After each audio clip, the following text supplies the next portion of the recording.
Alright, so what you want to do is you want to go on to YouTube.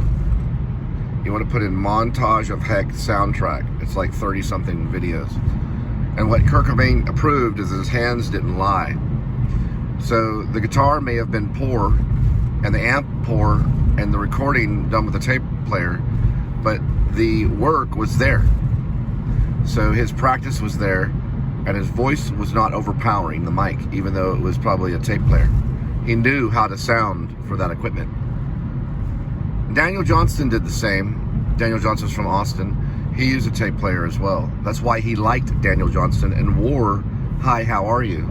They were both doing the same thing, only Daniel Johnston had never really left that area of just recording on a tape player. He never left that area.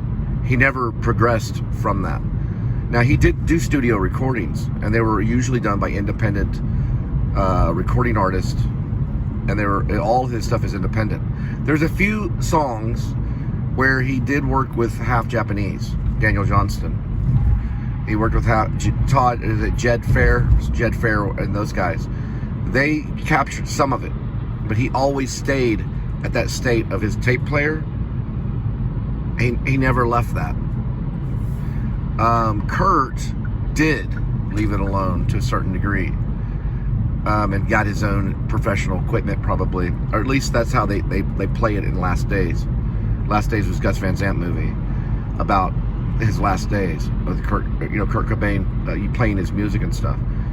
They all do it to a certain degree, but Daniel Johnston, who died on September 11th a few years back, never felt it was necessary to leave the tape player life. He just continued doing it pretty much until towards the end. He never felt that he needed a big studio sound recording, Dave Grohl sound system. No offense to Dave Grohl, because some guys really take sound very serious. The Smashing Pumpkins do, Nirvana does, but Daniel might could have, but he didn't desire it. He didn't desire to have this recording artist kind of sound. He just pushed the tape player and recorded. He knew that would be all that he needed. So you can listen to Daniel Johnston for a long time until it starts to kind of get on you. But I'm listening to Montage of Heck, and that was Kurt Cobain's early stuff, and his hands do not lie.